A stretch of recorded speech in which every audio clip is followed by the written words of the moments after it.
আজ আমি আপনাদের সঙ্গে প্রেশার কুকারে আমার মটন রান্নার রেসিপিটি শেয়ার করব। আমি 1.5 কিলো মাংস এনেছি, সেই মাংস অনুযায়ী আমি 700 গ্রাম পেঁয়াজ কেটে নিয়েছি। আমি মাংসটাকে ভালো করে পরিষ্কার করে কেটে ধুয়ে তারপর একটা পাত্রে রেখে দিলাম। তারপর আমি মাংসটির মধ্যে নুন, হলুদ, তেল দিয়ে মাংসটিকে ভালো করে মাখিয়ে নিলাম। তারপর আমি মিক্সিতে আদা, রসুন, লঙ্কার পেস্ট করে নিলাম। তারপর আদা রসুনের পেস্ট, জিরের গুঁড়ো, লঙ্কার গুঁড়ো, ধনের গুঁড়ো দিয়ে মাংসটাকে ভালো করে মাখিয়ে রাখলাম।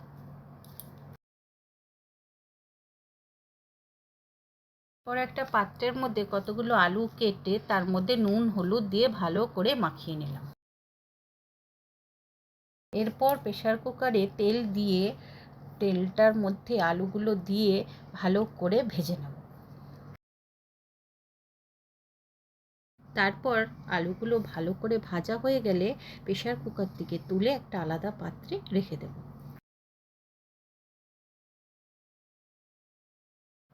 এর মধ্যে আর কিছু পরিমাণে তেল দিয়ে তাতে তেজপাতা, শুকনো লঙ্কা, গোটা গরম মশলা, জিরে তেলের মধ্যে ফোড়ন দিয়ে দিলাম।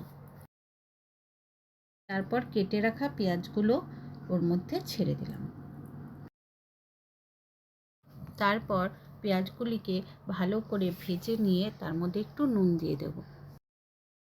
এরপর কিছুটা পেঁয়াজ দিয়ে মাংসটাকে ভালো করে মাখিয়ে রাখব। তারপর 10 মিনিটের জন্য ঢাকা দিয়ে রেখে দেব ম্যারিনেট করে। এরপর ম্যারিনেট করা মাংসটিকে প্রেসার কুকারে দিয়ে দেব।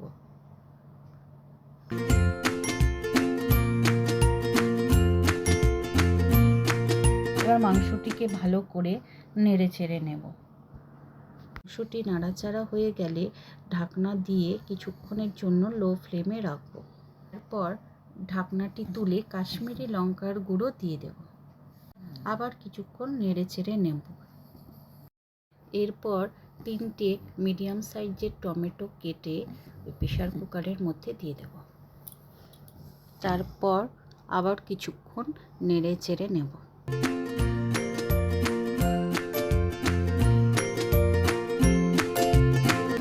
এরপর আলুগুলো দিয়ে মাংসটি ভালো করে কষানো হয়ে গেলে ওর মধ্যে আমি জল অ্যাড করব।